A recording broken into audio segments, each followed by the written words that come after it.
और ऐसे में न्यूज स्टेट के बड़े सवाल, केजरीवाल की गिरफ्तारी आम आदमी पार्टी पर पड़ेगी भारी। करप्शन पर ईडी की चोट, किस मुंह से मांगेंगे वोट। शराब घोटाले की जांच केजरीवाल तक पहुंची आज।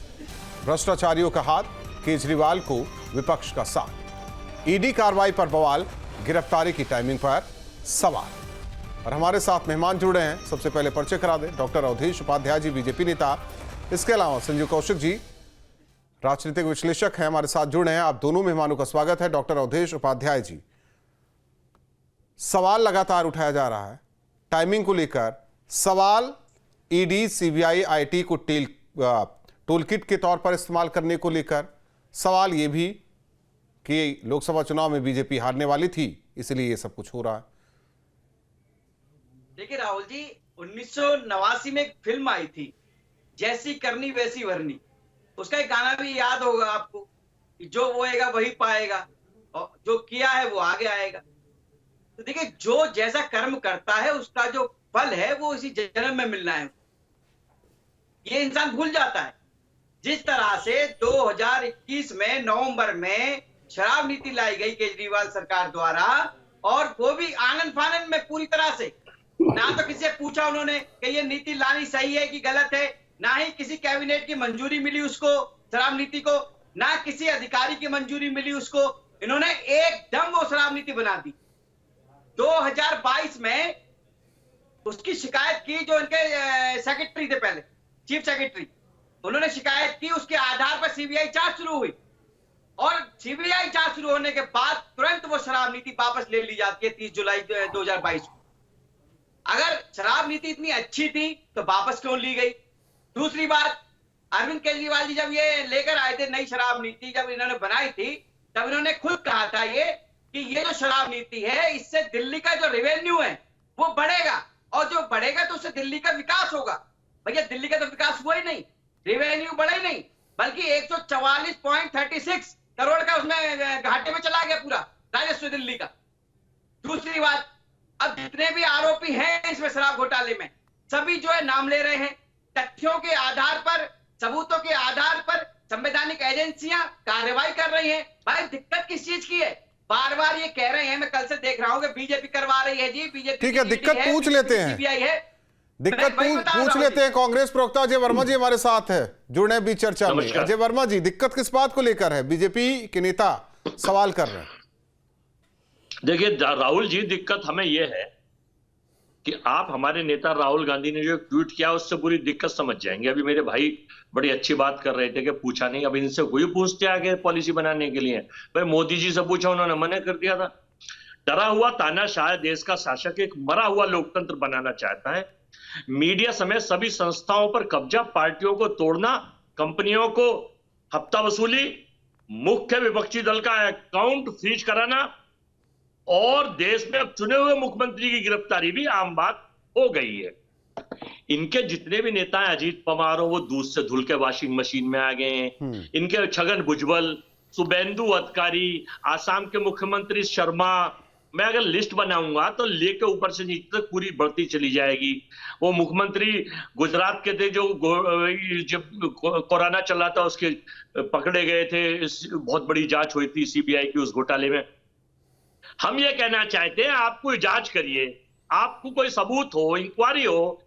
चुनाव के टाइम में ही आप, क्योंकि आप डरे हुए हैं, चुनाव के टाइम में आप इंक्वायरी करेंगे, अरेस्ट करेंगे। अरे अरेस्ट करना है तो अजीत पवार को भी अरेस्ट करिए, शुभेंदु अधिकारी को अरेस्ट करिए, आसाम के विश्व शर्मा को भी अरेस्ट करिए, छगन भुजबल को भी अरेस्ट कर लिए। अभी अशोक चव्हाण आए हैं, वो आदर्श संस्कृति घोटाले में, उसे भी अरेस्ट करिए। एक बयान मैं पुराना भी सुन रहा था, केजरीवाल भी कह रहे थे कि आपके बड़े नेताओं की गिरफ्तारी की बात कर रहे थे कि उनको भी गिरफ्तार। पुराना बयान है, हालांकि आज केजरीवाल खुद गिरफ्तार है।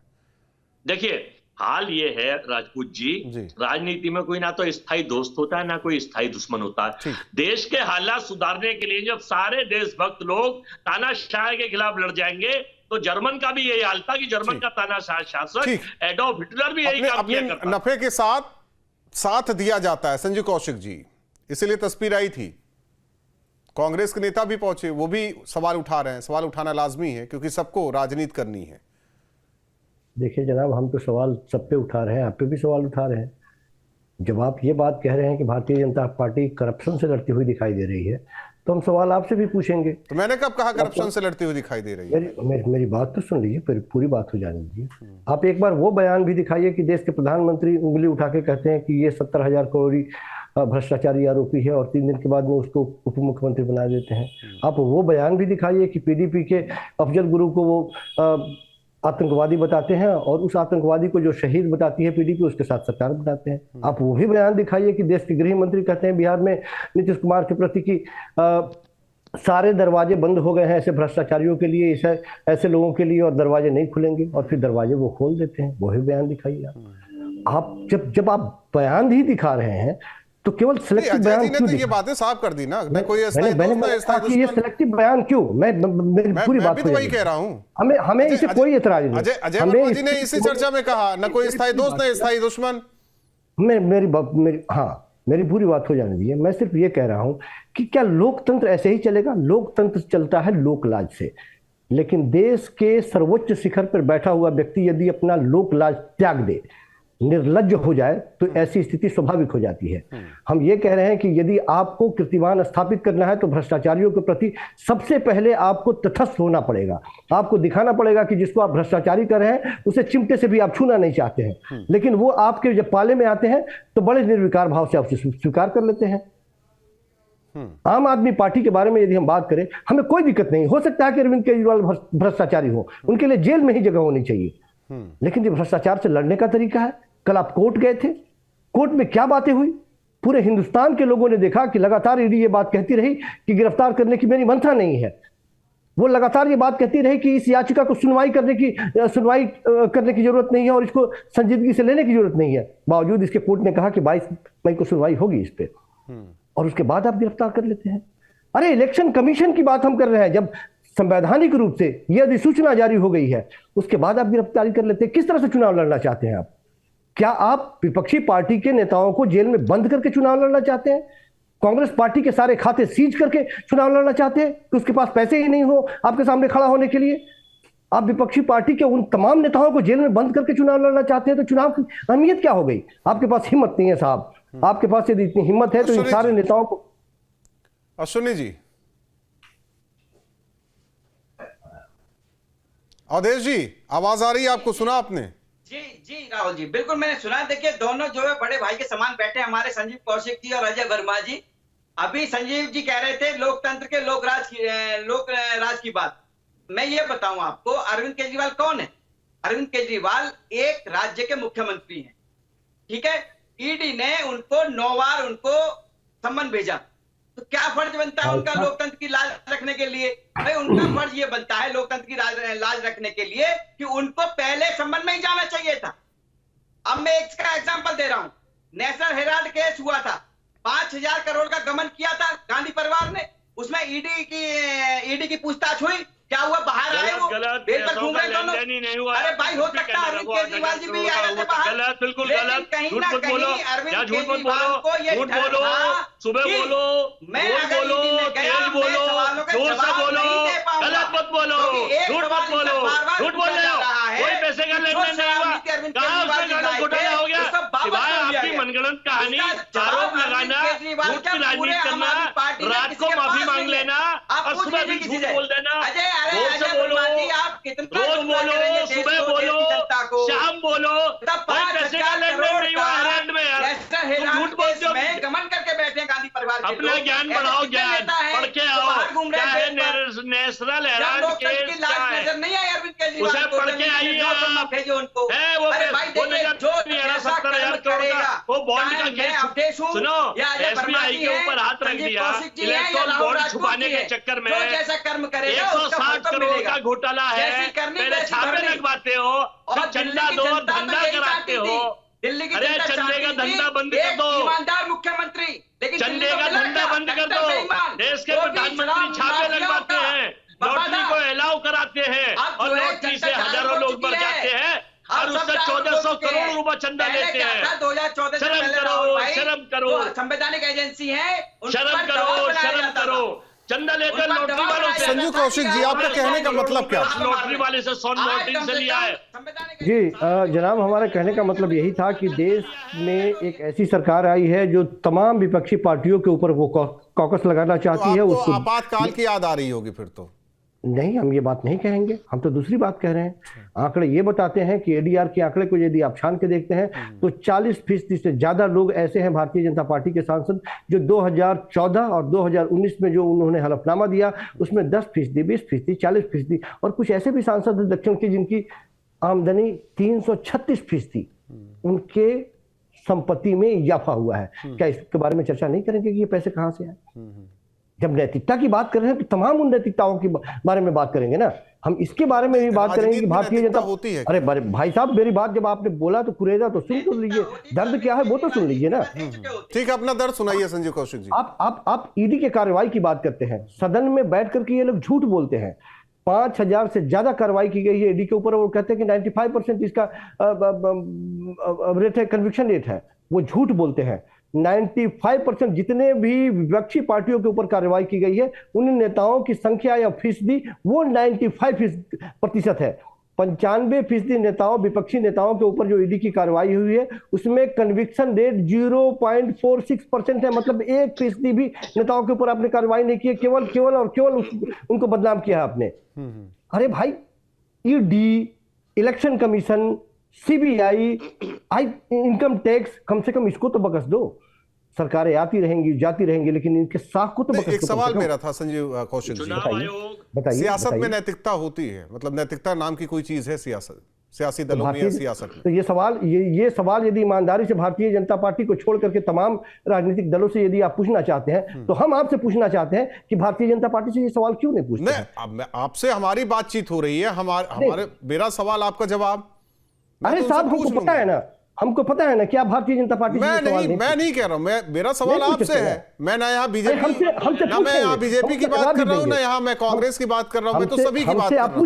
हमसे आप पूछेंगे कि अरविंद केजरीवाल जो नैतिकता का लबादा ओढ़ के आए थे, आप बताना चाह रहे हैं तो बता दीजिए। आपके सवाल का ही जवाब दे रहे हैं कि हमसे आप पूछेंगे कि अरविंद केजरीवाल नैतिकता का लबादा ओढ़ के आए थे तो इतनी गलतियां क्यों? लेकिन अरविंद मेरा ये सवाल नहीं था, मैं तो सभी दलों को लेकर ये सवाल मेरा था कि क्या वाकई राजनीति में नैतिकता नाम की कोई चीज है? आप घर में 5 की बात करने लगे। एक गार्जियन, आप भी घर में होंगे, एक गार्जियन होते हैं, माता पिता होता है और उसके बाद 2, 4, 5 सदस्य होते हैं। घर के गार्जियन का नैतिक कर्तव्य बनता है कि वो एक ऐसा उदाहरण पेश करे कि बच्चे वैसा ही बने। जब घर का गार्जियन ही बिगड़ा हुआ होगा, वो झूठा होगा, वो अत्याचारी होगा, वो सारे लोगों को प्रताड़ित करने वाला होगा, बच्चे वैसे ही होंगे। हम हिंदुस्तान की बात कर रहे हैं, आज वही हो रहा है। सवाल ये नहीं था जो आप जिस तरीके से संदर्भ सहित व्याख्या समझाने लगे, मेरा वो सवाल नहीं था, मेरा सभी दलों को लेकर सवाल था। सभी दल, मैं कह रहा हूं, अब यदि आप प्रैक्टिकल बात करना चाहते हैं तो आपसे एक बिल्कुल प्रैक्टिकल बात हम कर रहे हैं कि जब एक सांसद को लड़ने के लिए 90 लाख से ज्यादा, तकरीबन 94 लाख रुपए खर्च करने की इजाजत सरकार देती है या इलेक्शन कमीशन देता है? एक विधायक को जीतने के लिए या खर्च करने के लिए 40 लाख से ऊपर यदि उसको इजाजत दी जाती है, ये आपको भी पता है और हमें भी पता है कि इतने पैसे खर्च 1-2 बैठकों में या 1-2 सभाओं में हो जाते हैं। ये मेरे सवाल का जवाब नहीं है, ये भी मैं उसी पे आ रहा हूं। तो जब इतने पैसे खर्च करेंगे राजनेता, मैं भारतीय जनता पार्टी के संदर्भ में ये बात कर रहा हूं कि जब इतने पैसे खर्च करके वो जीत के आएंगे। मैं तो सभी के संदर्भ में ये सवाल था मेरा, लेकिन आप उसे अलग ही एंगल दे रहे हैं तो बात अलग है। अजय वर्मा जी, सवाल देखिए, आप सरकार से आपका हो सकता है 36 का आंकड़ा, विचार नहीं मिलता, सत्ता पक्ष विपक्ष एक दूसरे की टांग खिंचाई करते हैं, लेकिन कम से कम जो संवैधानिक संस्थाएं हैं उन्हें तो बख्श दीजिए। देखिए राजपूत जी, जो दिख रहा है हिंदुस्तान में, ये 145 करोड़ लोगों में बीजेपी के आईटी सेल, इनके भक्त, इनके ज्ञानी प्रवक्ता, इनके चिंटू पिंटू प्रवक्ता, इनके पेड सेल के लोगों को छोड़ दीजिए। उनकी ड्यूटी तो ये है कि मोदी जी ने कहा जैसे भी हो, झूठ बोलो सच बोलो, चीजें दिखाओ। लेकिन आम आदमी पूरा तरह से देख रहा है। राहुल राजपूत जी, अगर आज आप इनके खिलाफ चले जाएंगे, कल आपका चैनल बेच दिया जाएगा, ईडी का सीबीआई का छापा लग जाएगा, जैसे एक पीछे एक मशहूर चैनल के साथ हुआ था। तो जब नहीं, आप हमें डरा रहे हैं, धमका रहे हैं, मेरी आंखें खोल रहे हैं, क्या कर रहे हैं हमें तो समझ में नहीं। मैं तो वस्त की परिस्थिति बता रहा हूँ राहुल जी, जो देश तब तो पूरा का पूरा विपक्ष बीजेपी में चला जाना चाहिए। देखिए विपक्ष जो नाम लॉटरी विपक्ष वाला, नाम की कोई राहुल जी, चिड़िया सुन नहीं। तो लीजिए, नहीं आप मुझे मैं वो नहीं, हर चीज में मीडिया को लाके उदाहरण देना, ये आप अपनी बातें कहिए ना। अगर इतने ही ताकतवर बीजेपी है तो आज हमें लगता है अजय वर्मा जी नहीं होते। हाँ, मार्टिन जो आया है बाहर से, जो नौकरी करता था कोलंबियो में, यहाँ आके पता है 1400 करोड़ रुपए चंदा देता है। और कोई ये कोइंसिडेंट, ये संयोग नहीं, प्रयोग है। 14 तारीख को उसके ईडी का छापा पड़ता है, 19 तारीख को 500 करोड़ के बॉन्ड खरीदता है। और निर्मला सीतारमण ने ये मीटिंग अपने निवास उस पर ऑफिस पे बुलाई, अपने ऑफिस में वित्त मंत्रालय के में, कि लॉटरी अलाउ कर दो, अब जिससे लाखों लोग मरते थे। ये कलंक है भारत के नाम। निर्मला सीतारमण का वही तो कह रहे हैं ना भाई, कोर्ट के दरवाजे सबके लिए खुले हैं। चले जाइए, कोर्ट से क्या मतलब है भाई? आप PIL दाखिल कर दीजिए, सबूत दे दीजिए। सरकार है, देखिए आपको आदर्श माना जाता है। न्यायालय का सीधा कहना है कि सबूतों के उस पर ही न्यायालय चलता है। आप एक चुनी हुई सरकार है, 56 इंच है, देश में रामराज आ गया है, लोग ताला खोल के सो रहे हैं, आमदनी 5 लाख प्रति आदमी व्यक्ति पहुंच गई है, अपराध खत्म हो गए हैं। तो जब आपका राजा जो है वो 196 कंट्रियों का राजा बन गया है, तो फिर आदर्श भी तो उनको ही माना जाएगा। उनके राज में ऐसी चीज जाएंगी नहीं तो फिर राजा से ना कहेंगे तो फिर किससे कहेंगे? अवधेश जी, मैं क्या सवाल करूं? मेरा क्या सवाल होता है, क्या जवाब निकल के आता है? मैं तो बहुत एक स्वस्थ संवाद करना चाह रहा था।